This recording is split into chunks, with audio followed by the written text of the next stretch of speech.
Voilà, ce soir, on revient sur le psaume 23. Nous allons finaliser, en quelque sorte. Je dis bien en quelque sorte, parce que dire finaliser, j'allais dire l'explication, la découverte du psaume 23, ce serait vraiment prétentieux. Hein. Mais on va juste finaliser notre réflexion. Donc, on revient sur ce psaume 23, on va prendre plaisir à le relire. C'est un cantique de David. « L'Éternel est mon berger, je ne manquerai de rien. Il me fait reposer dans de verts pâturages, il me dirige près des eaux paisibles, il restaure mon âme. Il me conduit dans les sentiers de la justice, et cela à cause de son nom. Et quand je marche dans la vallée de l'ombre de la mort, je ne crains aucun mal, car tu es avec moi. Ta houlette et ton bâton me rassurent. Tu dresses devant moi une table en face de mes adversaires. Tu induis ma tête et ma coupe déborde. Oui, le bonheur et la grâce m'accompagneront tous les jours de ma vie. Et j'habiterai dans la maison de l'Éternel jusqu'à la fin de mes jours. » Et donc on va s'arrêter ce soir sur le verset 6. Et je veux juste faire rapidement un résumé. C'est vraiment un résumé de résumé. Hein. L'Éternel est mon berger, donc c'est le positionnement de foi de David. Et à partir de ce positionnement de foi, il en découle des conséquences. La première conséquence, c'est Dieu pourvoit. Je ne manquerai de rien. Donc il découvre que Dieu, en tant que bon berger, pourvoit à tout ce besoin.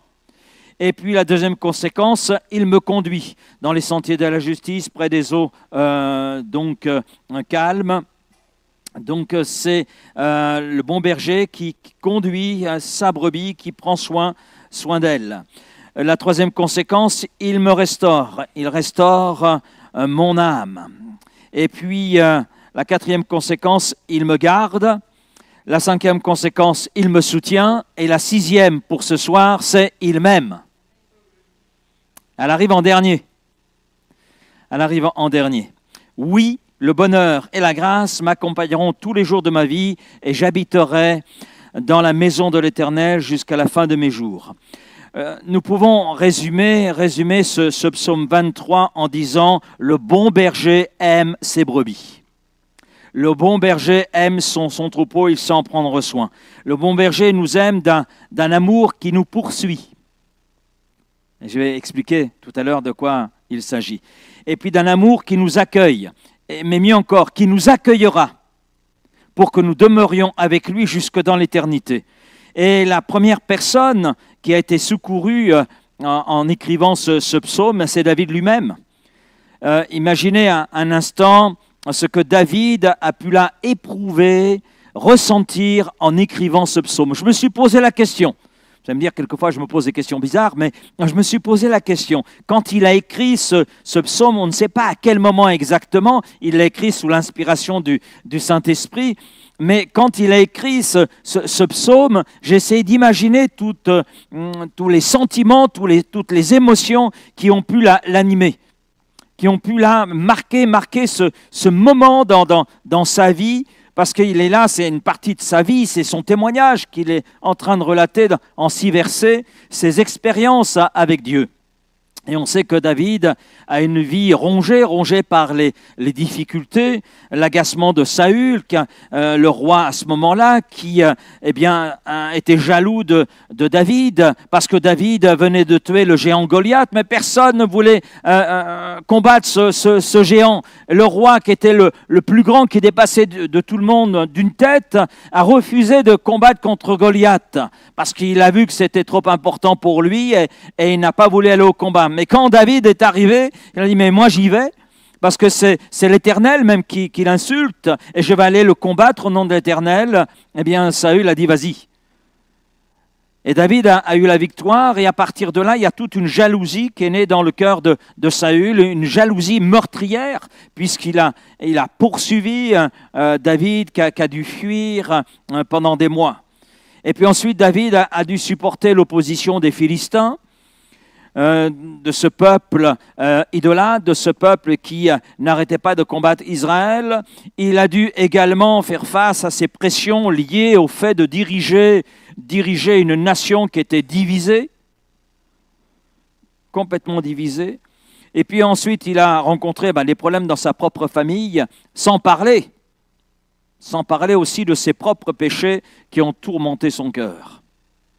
Alors que David réfléchit finalement à tout son cheminement, son esprit se tourne vers les premières années de sa vie. Il se remémore les premières années de sa vie, quand son travail consistait à garder les troupeaux de brebis de son père. C'était son rôle lorsqu'il était un enfant, lorsqu'il était ado et jeune homme. Et alors qu'il se remémore cette période et ce qu'il faisait pour les brebis, il se dit, mais le Seigneur est mon berger. Ce que j'ai fait pendant de longues années pour les brebis de mon père, eh bien c'est ce que le Seigneur fait pour moi. C'est ce qu'il est pour moi, il est mon berger. Et il commence à réfléchir à ce que cela signifie. Quand je prenais soin des brebis, eh bien il ne manquait de rien. Et le Seigneur est un meilleur berger que j'ai pu l'être, parce qu'il prend soin de moi. Le Seigneur est mon berger et je ne manquerai de rien. Et il se rappelle qu'il prenait soin des brebis de son père afin qu'elles ne manquent de rien. Et puis les mots continuent à venir.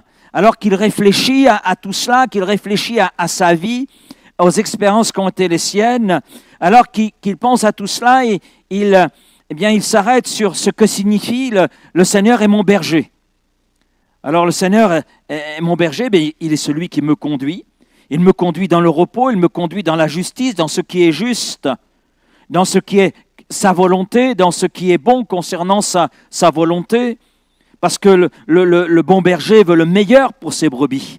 Je voulais le meilleur pour les brebis de mon père, donc Dieu veut le meilleur pour ma vie. Et puis il ajoute, le Seigneur me restaure, mon cœur erre, mon esprit chancelle, mais le Seigneur est là, me relève.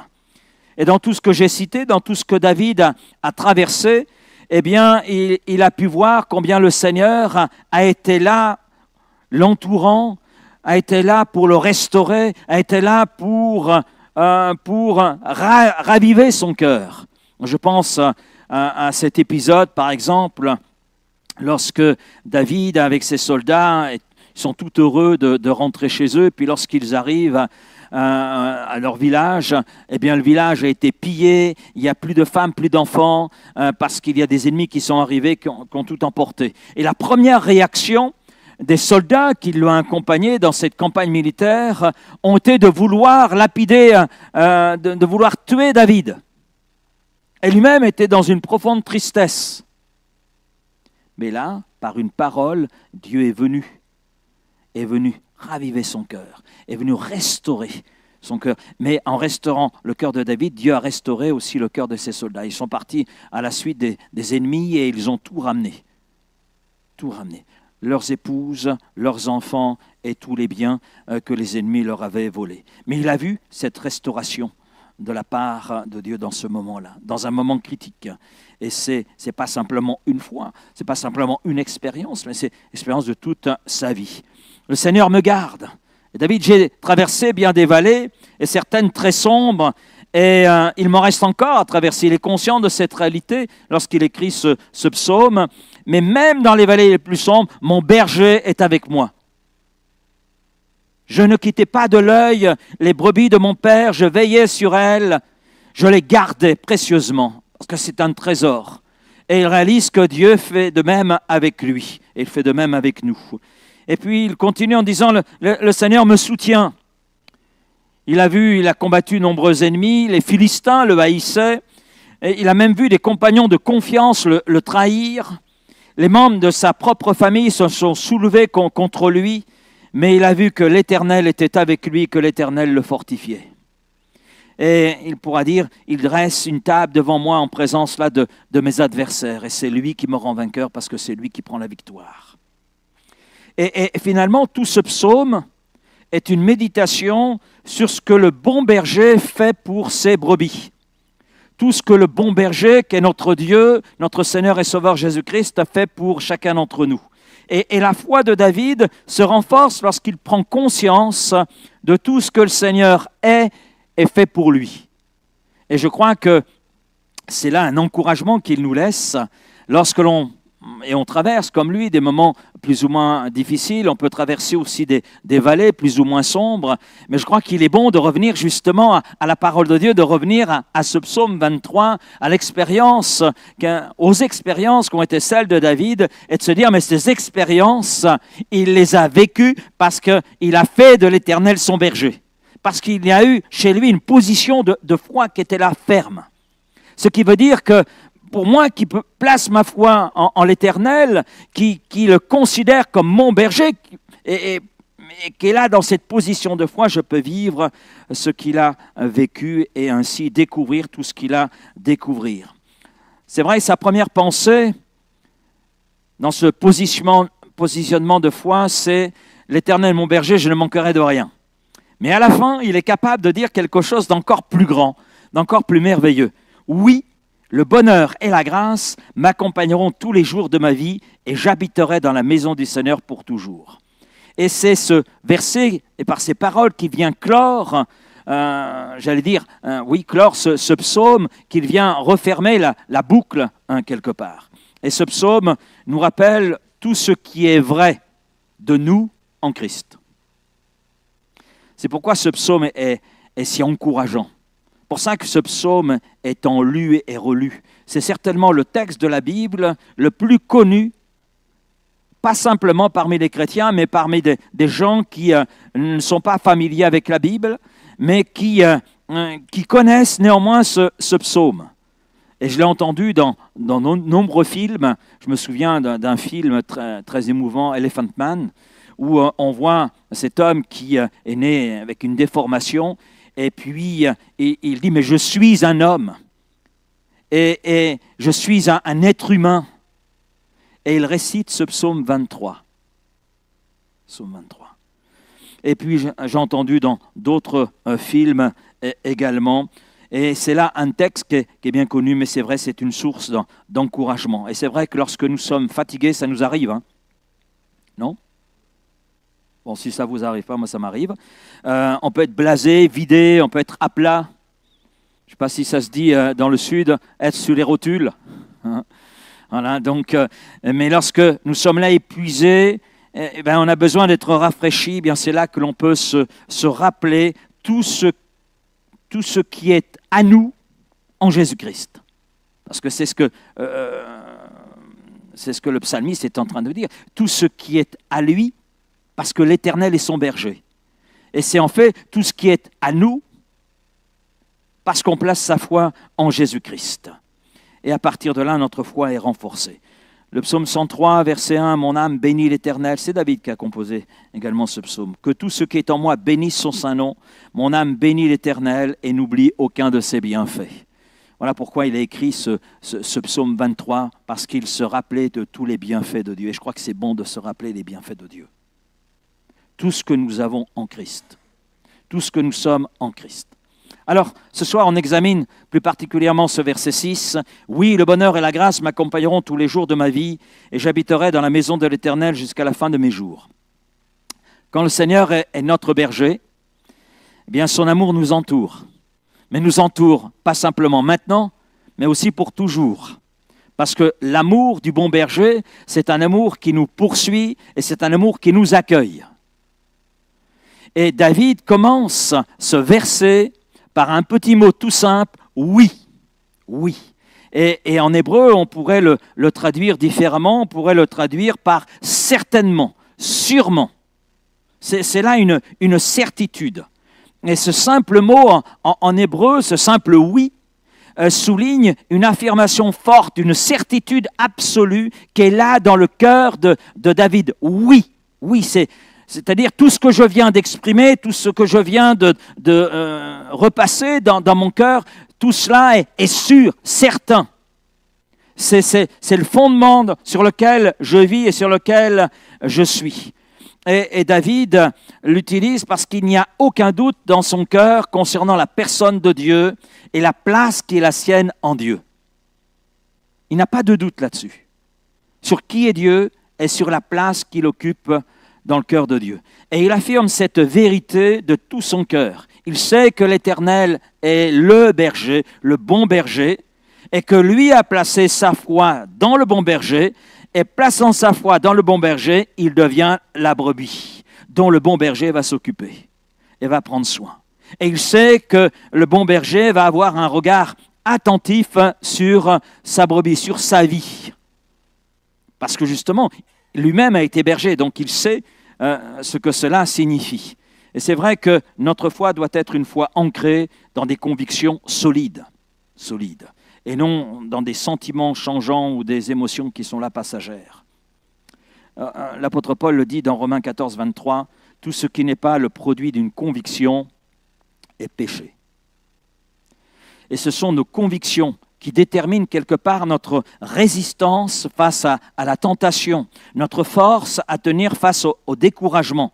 Lorsque nous sommes convaincus que l'Éternel est notre berger, lorsque nous sommes convaincus que Jésus-Christ est notre Seigneur et Sauveur, qu'on est là ancré sur ce terrain de la foi, dans cette compréhension de qui est Jésus, de ce qu'il a fait et fera, lorsque nous sommes là convaincus que nous sommes enfants de Dieu, et parce que nous sommes enfants de Dieu, Dieu est notre Père et prend soin de nous, eh bien alors c'est une force qui nous permet d'avancer, de faire face à tout ce que nous pouvons traverser, à tout ce que nous pouvons vivre.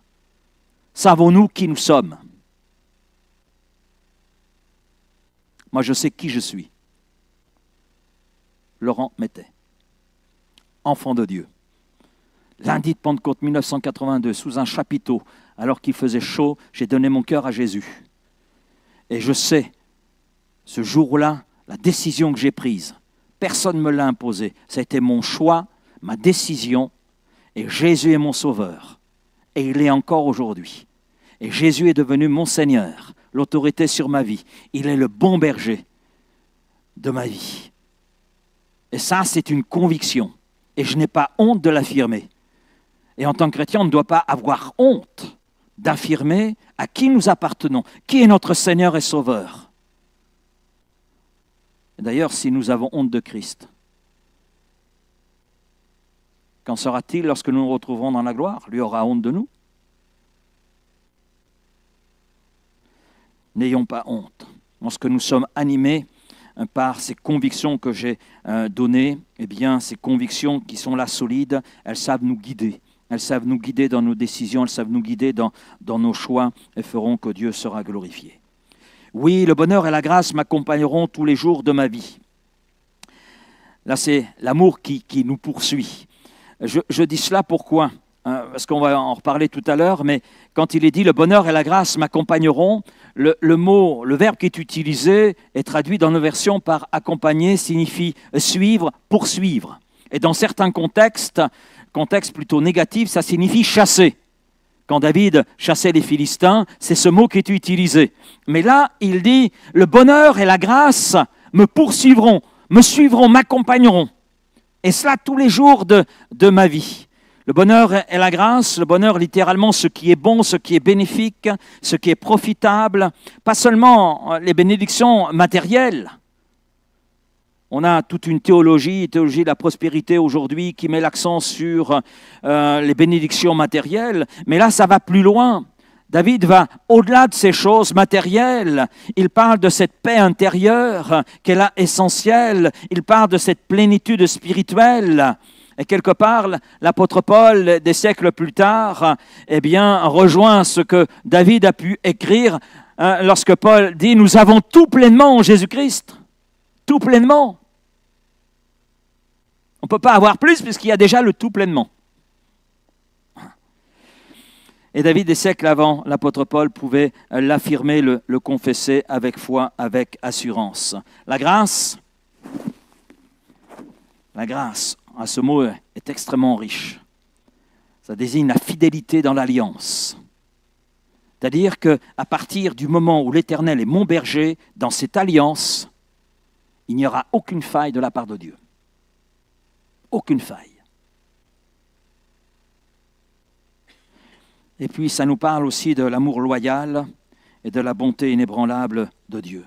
C'est l'engagement de Dieu envers nous, même lorsque nous montrons des failles. Lorsque nous sommes aussi quelquefois dans l'échec. Dieu reste ce qu'il est, fidèle à l'engagement tenu à notre égard. Et ce que Dieu nous promet, ce n'est pas une vie sans épreuve, je pense qu'on est conscient de cette réalité, mais c'est une vie remplie de sa bonté et de sa miséricorde. Et une vie remplie de sa bonté, de sa miséricorde, pas simplement dans les jours où tout va bien, mais aussi dans les jours où tout va mal. Dans les jours où nous sommes là, dans la vallée de l'ombre de la mort, où il fait sombre, où on ne voit pas d'issue, de solution. Mais le Seigneur est là. Et David pouvait le dire. Quand je traverse la vallée de l'ombre de la mort, tu es avec moi. Et il était conscient qu'il y avait la bonté du Seigneur et qu'il y avait la miséricorde du Seigneur. La bonté, la miséricorde ou l'amour inébranlable de Dieu sont deux traits centraux qui caractérisent Dieu, tel qu'il nous est d'ailleurs décrit dans les Écritures, dans la Bible. Et il est question de la bonté de Dieu envers nous, envers son engagement, parce que Dieu est toujours fidèle dans ce choix qu'il a fait pour nous de nous aimer. Et le bon pasteur me garde près de lui et il m'entoure de sa bonté et de sa miséricorde qui me poursuivent toujours. Amen. Et être calé entre la bonté et la miséricorde de Dieu, c'est la meilleure place qui soit. Alors, regardons la bonté. La bonté et la miséricorde m'accompagneront tous les jours de ma vie. Alors quelqu'un pourrait dire, oui, mais ma vie est remplie de beaucoup de problèmes, c'est possible. Nous pouvons facilement énumérer nombreuses choses qui ne sont pas comme nous le souhaitons, c'est vrai. Et pourquoi ? Tout simplement parce que le péché a apporté ses effets dévastateurs dans le monde, et puis les choses ne sont pas comme Dieu les avait conçues initialement, elles ne sont pas comme elles devraient être dans notre monde, elles ne sont pas comme elles devraient être dans notre pays, elles ne sont pas comme elles devraient être dans notre travail, elles ne sont pas comme elles devraient être dans notre église, elles ne sont pas comme elles devraient être dans nos foyers, elles ne sont pas comme elles devraient être dans notre cœur. C'est la marque du péché. Le péché qui est venu bousculer toute cette perfection de Dieu, qui est venu mettre un désordre, et qui a des effets dévastateurs, puisque l'apôtre Paul nous dit le salaire du péché, c'est la mort. Donc c'est très clair, c'est dévastateur. Et la bonté, c'est que Dieu nous donne ce que nous ne méritons pas. C'est ça la bonté. C'est ce qui est en train de dire David, le bonheur, la bonté. Et dans ce sens-là qu'il utilise ce mot bonheur, la bonté, c'est Dieu qui nous donne ce que nous ne méritons pas. Et si nous appartenons au bon berger, eh bien la bonté de Dieu nous poursuit toujours. Les pécheurs blâment Dieu pour tout, et ne le remercient pour rien. Mais en tant qu'enfants de Dieu, brebis du Seigneur, nous devons remercier Dieu pour tout et ne le blâmer pour rien. Parce qu'en fait, si sa bonté se manifeste chaque jour à notre égard, si sa bonté se renouvelle à notre égard, ce n'est pas parce que nous le méritons. Je ne mérite rien. Mais ce qui me rassure, c'est de savoir que vous aussi. Nous ne méritons rien. De la part de Dieu, nous ne méritons rien. Le salut, le pardon de nos péchés, les exaucements de prière, la guérison, les bienfaits de Dieu dans notre quotidien, ce ne sont que des grâces, des faveurs que nous ne méritons pas. D'ailleurs, la définition du mot grâce, des faveurs que nous ne méritons pas, mais ces faveurs, elles découlent du cœur de Dieu qui est bon par nature. Il est bonté, il est bon. C'est sa nature, c'est ce qu'il est. Et il a fait dans sa bonté le choix de nous aimer et le choix de nous bénir. Et ça, c'est une vérité que David avait comprise et qui était là vraiment gravée dans son cœur et qu'il aimait se rappeler. Je ne mérite rien de la part de Dieu, mais je sais que sa bonté m'accompagne, que sa bonté me poursuit. Et c'est une vérité qui non seulement David avait comprise, mais également qui réjouissait son cœur. Et puis il continue en parlant de la grâce, la miséricorde. La bonté et la miséricorde m'accompagneront tous les jours de ma vie. La bonté, c'est que Dieu nous donne ce que nous ne méritons pas. Et la miséricorde, c'est que Dieu ne nous donne pas ce que nous méritons. Et amen. Et oui, heureusement. Heureusement. Parce que qu'est-ce que nous méritons de la part de Dieu? Qu'est-ce que nous méritons? Le jugement, la condamnation. Voilà ce que nous méritons, le châtiment. Parce que l'homme, par nature, a choisi, et pécheur, c'est son choix, il a choisi de se rebeller contre Dieu et contre sa parole. Et c'est l'apôtre Paul qui nous le montre, qui l'exprime en nous disant que l'homme est pécheur. Et qu'à partir de là, c'est tout un travail qui a un salaire, qui est la mort. Romains 6, 23. Mais Dieu, parce qu'il est miséricordieux, a donné la possibilité au pécheur qui se repent d'être pardonné et de vivre. Et la miséricorde est justement ce sentiment qui émane du cœur de Dieu, qui pousse Dieu à pardonner le coupable. Et c'est là que l'on voit tout le sens de l'œuvre de Jésus-Christ accomplie à Golgotha. C'est lui, Jésus, le Fils unique de Dieu, Dieu lui-même. C'est lui qui a pris sur lui nos péchés. C'est lui qui a pris sur lui tous les effets néfastes du péché. C'est lui qui a pris le châtiment que nous méritions à notre place. Et c'est à cause du sacrifice de Jésus-Christ que le Père a agréé, parce que Jésus dira sur la croix, tout est accompli, parfaitement accompli, il n'y a rien à enlever, il n'y a rien à rajouter. Nos œuvres ne peuvent rien ajouter à ce que Christ a accompli. C'est uniquement dans le sacrifice de Jésus-Christ que se trouve le salut, uniquement. Et cette miséricorde qui est là manifestée de façon éclatante, troublante, choquante, Jésus-Christ mourant sur la croix, eh bien c'est Dieu qui ne nous donne pas ce que nous méritons, mais qui nous accorde le salut. Et c'est là quelque chose d'extraordinaire. Quelque chose d'extraordinaire. Le psaume 78, verset 38, dit « Lui, cependant, dans sa grande pitié, dans sa grande miséricorde, leur pardonnait au lieu de les détruire. Et bien souvent, détournait sa colère, ne voulant pas déchaîner son courroux. » Psaume 78, oui. Et quelque part, on a une part de nos vies dans ce psaume. Notre vie n'est pas, je ne sais pas pour la vôtre, pour la mienne, ça n'a pas toujours été tout droit. Il y a eu quelques virages. Quelques virages. Oui, je suis un pécheur sauvé par grâce, mais je reste quand même avec une nature que si on ne veille pas, elle va tout de suite retrouver les anciens sentiers du péché. C'est pas comme ça pour vous? Rassurez-moi. Bon, je suis unique alors. Hein?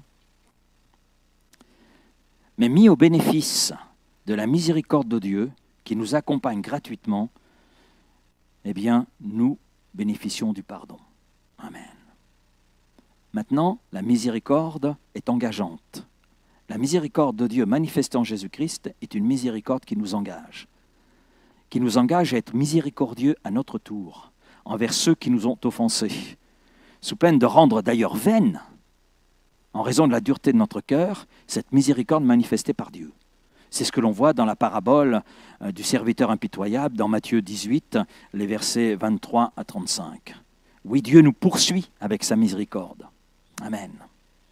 Et ça, c'est une bonne nouvelle, parce que si Dieu devait nous poursuivre avec sa justice, nous serions tous en difficulté.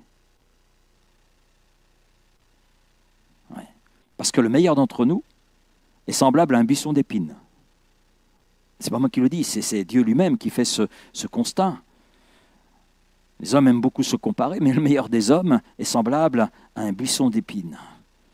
Il montre combien il a besoin de la bonté de Dieu, mais qu'il a besoin aussi de la miséricorde de Dieu. Oui, parce que si Dieu devait nous poursuivre avec son jugement et sa condamnation, eh bien nous serions les gens les plus malheureux. Les plus malheureux. Et ça, c'est quelque chose que David réalise. Et David n'a aucun doute sur ce sujet. Il dit oui, certainement, sûrement, la bonté de Dieu, mais aussi la miséricorde de Dieu m'accompagneront, me poursuivront, me suivront. Et c'est vrai que quand nous appartenons au bon berger, au bon pasteur, nous pouvons en être sûrs, Dieu nous poursuit, non pas pour le jugement, pour la condamnation, mais il nous poursuit avec sa bonté, sa miséricorde. Amen. Et ça, c'est une bonne nouvelle. Une bonne nouvelle. Et c'est la position qui est la nôtre à partir du moment où l'Éternel est mon berger. M'accompagneront. M'accompagneront. Comme je l'ai dit, ce mot signifie normalement poursuivre, chasser. Et dans la Bible, ce mot est souvent négatif. David qui est poursuivi par ses ennemis ou qui poursuit ses ennemis. Mais ici, c'est le bonheur. Le bonheur et la grâce ou la bonté et la miséricorde qui nous poursuivent. Qui nous poursuivent tous les jours. Voilà ce qu'ajoute David. Tous les jours de ma vie. Tous les jours de ma vie. Et souvenons-nous que David a déjà dit que le bon berger conduit ses brebis. Il me conduit. Il me conduit près des eaux paisibles. Il me conduit dans les sentiers de la justice. Et cela à cause de son nom. Il me conduit dans ce qui est juste. Et le berger est devant son troupeau, devant ses brebis.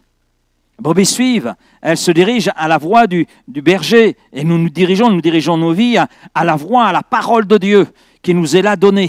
À travers cette parole, Dieu nous conduit. Elle est une lumière sur notre sentier.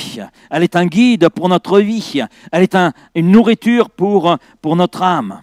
Donc le bon berger est là devant les brebis. Mais maintenant, David dit, la bonté et la miséricorde du berger me poursuivent, me suivent.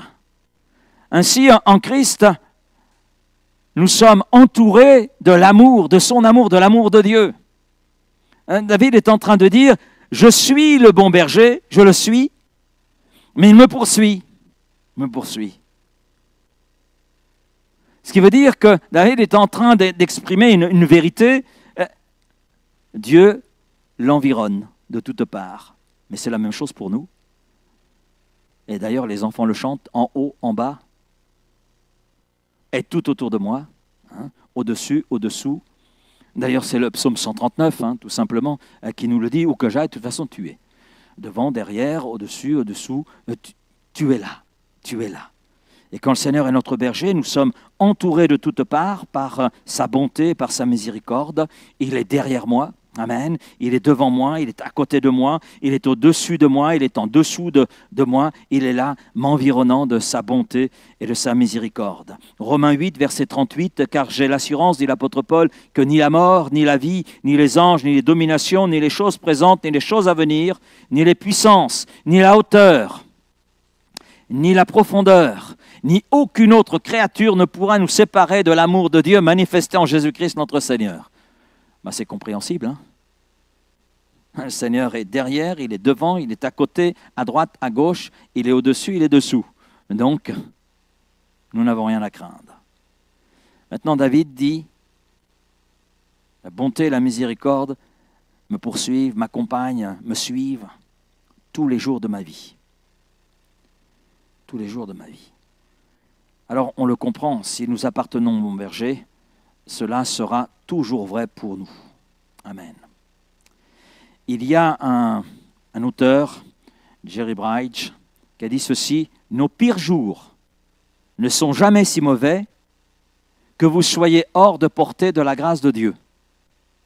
Et vos meilleurs jours ne sont jamais si bons que vous soyez hors du besoin de la grâce de Dieu. » Je trouve ça magnifique, pour le relire. « Nos pires jours ne sont jamais si mauvais que vous soyez hors de portée de la grâce de Dieu. » Le bon berger a toujours un regard attentif sur ceux qui lui appartiennent. « Et vos meilleurs jours ne sont jamais si bons que vous soyez hors du besoin de la grâce de Dieu. Tous les jours de ma vie, dit David. » Et nous sommes là, inquiets pour notre monde. Non, vous n'êtes pas inquiets pour notre monde? Inquiets pour notre pays. Là, on est un peu plus concerné. Inquiets pour nos familles. Là, ça nous touche un peu plus. Parfois inquiets pour nous-mêmes. Et qui sait ce que l'avenir nous réserve? Mais nous pouvons en être certains, quel que soit l'avenir, la bonté et la miséricorde de Dieu nous accompagneront tous les jours de notre vie. Et là, j'en arrive à notre dernier point pour ce soir. Non seulement l'amour de Dieu est un amour qui nous poursuit, mais c'est un amour qui nous accueille. Parce que David dit, « Et j'habiterai dans la maison de l'Éternel pour toujours, tous les jours de ma vie ou pour l'éternité. » Il y a différentes traductions possibles. Littéralement, c'est pour une longueur de jour. Pour une longueur de jour, littéralement, une longueur de jour. Donc c'est indéterminé. Indéterminé parce qu'il y a une double perspective. Oui, il y a une perspective qui est terrestre et il y a une perspective qui est céleste. Voilà pourquoi il y a cette expression que David utilise, et il est très adroit dans les termes qu'il utilise, pour une longueur de jour. Voilà, c'est indéterminé. Parce que notre espérance dépasse la vie que nous connaissons sur cette terre. Nous sommes en route vers l'éternité avec Dieu. Donc, la bonté et la miséricorde du bon berger nous poursuit jusque dans l'éternité. David dira dans le psaume 27, verset 4, « Je demande à l'Éternel une chose que je désire ardemment. Je voudrais habiter toute ma vie dans la maison de l'Éternel, pour contempler la magnificence de l'Éternel et pour admirer son temple. » À cause de la bonté et de la miséricorde de Dieu, parce que l'Éternel est celui qui, comme dit David, me guide, me restaure, me garde, me soutient, eh bien, je marcherai avec lui, je l'adorerai, je l'aimerai et je le servirai tous les jours de ma vie sur cette terre. C'était la position de David. Mais David va même au-delà de ce qui est terrestre. Il a fait ce choix de vie, eh bien, de poursuivre, d'aimer, de servir l'Éternel tous les jours que Dieu lui accorde sur cette terre. Mais David regarde aussi au-delà de ses jours dans ce monde. Et il a déjà cette perspective qui est là. Cette perspective vers l'éternité. Et quand je regarde au-delà des jours d'ici-bas, eh bien, je vois ce qu'il y a après. Je vois la joie dans l'éternité. Je vois la joie dans la présence de mon Seigneur. Je serai dans sa demeure éternelle. David prenait plaisir à être dans la maison de Dieu sur terre, mais pour lui, ce n'était qu'un avant-goût de ce qui l'attendait dans la gloire. C'est pour ça qu'il peut dire, mon désir, et je ne demande qu'une seule chose, c'est habiter toute une longueur de jours dans la maison de l'Éternel, le contempler. Alors, on sait à quoi ressemble la maison de l'Éternel ici-bas. Elle est composée de gens imparfaits qui sont en route vers la perfection, en route vers la gloire, mais qui sont environnés de la bonté, de la miséricorde de Dieu, qui bénéficient de la miséricorde et de la bonté de Dieu. Mais il va venir un moment où nous allons quitter cette terre, mais notre espérance, ça ne s'arrête pas là. Elle ne s'arrête pas là. En Dieu, nous n'avons pas une espérance qui va prendre fin alors qu'on va connaître la mort, qui sera notre dernier ennemi. Non. La bonté, la miséricorde de Dieu continue de nous poursuivre jusque dans l'éternité.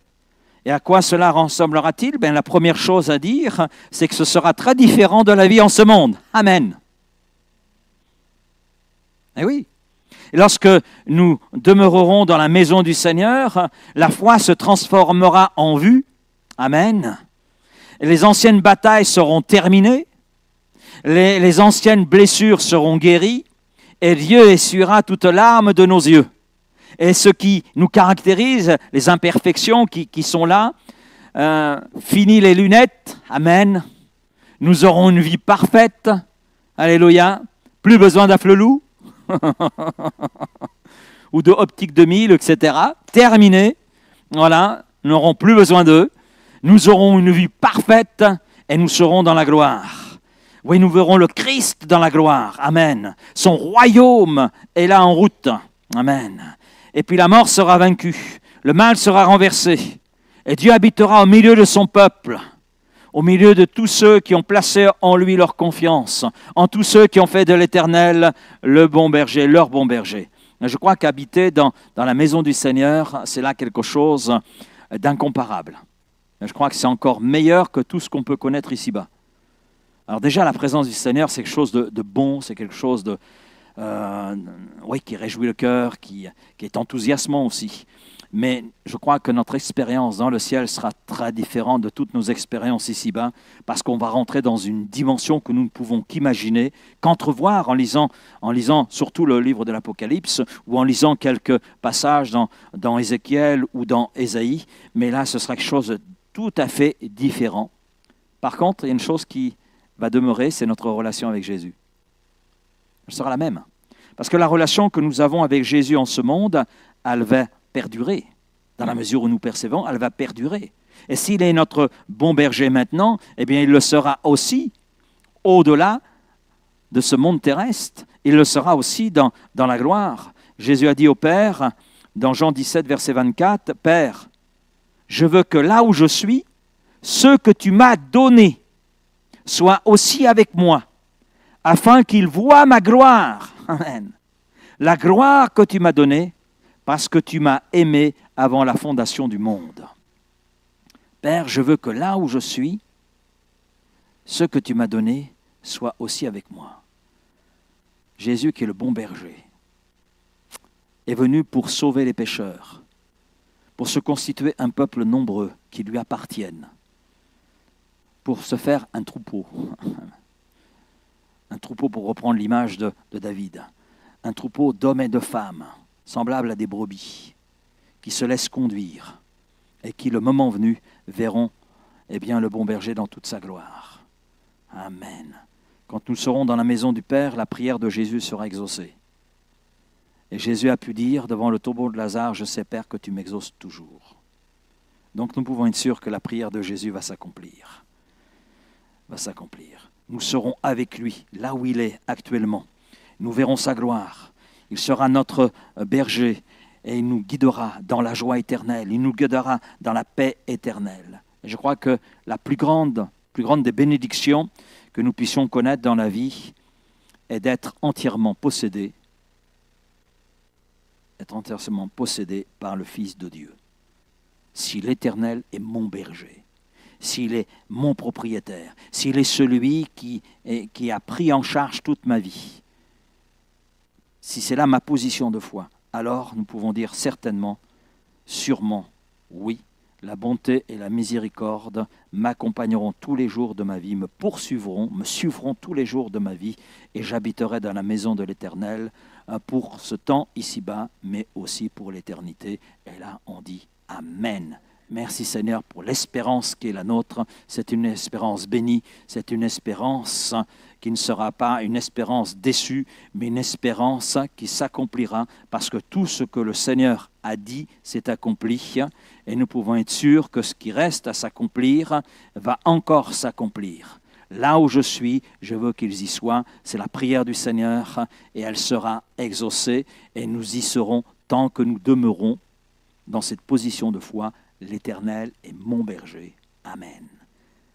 Père, merci pour ta parole ce soir. Merci pour ce psaume. Oh Seigneur, combien il est profond, et combien il est merveilleux. Oh Seigneur, combien de vérité nous laisse ce psaume. Oui Seigneur, combien d'encouragement il représente aussi dans son contenu. Seigneur, merci parce qu'à travers ce psaume, tu te révèles à nous. Oui Seigneur, tu révèles ce que nous avons en toi et tu révèles qui tu es Seigneur. Alors merci Seigneur pour cela. Et tu nous révèles non seulement pour ici-bas, mais aussi jusque dans l'éternité. Oui Seigneur, ô Père, comment ne pas te remercier pour ta parole? Comment ne pas te remercier pour tout ce qui est là contenu dans ta parole, pour là tout ce qui est contenu dans ce psaume. Et je veux avec tes enfants rassemblés ce soir, te bénir, Seigneur, pour ce psaume. Te bénir pour tout ce que nous avons pu la découvrir, tout ce que nous avons pu recevoir de ce psaume, Seigneur. Et que tu nous amènes à vivre parce que ce sont des vérités. Des vérités, c'est là un témoignage d'un homme, David, qui s'est placé entre tes mains et que tu as béni, mais c'est la position qui est la nôtre aussi. Et cette position dans laquelle nous voulons demeurer afin jusqu'au bout d'être fidèles et puis le moment venu, entrer dans la gloire et entendre ta voix, entre bon et fidèle serviteur dans la joie de ton maître. Amen. dans cette pleine possession des promesses. Oh Seigneur, je m'en réjouis par avance, Seigneur, parce que ça, c'est ce que tu réserves à tous ceux qui t'appartiennent et à tous ceux qui se laissent poursuivre par ta bonté et ta miséricorde, parce qu'ils ont pris une position. L'Éternel est mon berger. Amen. Oui, Seigneur, sois béni, Seigneur, sois béni.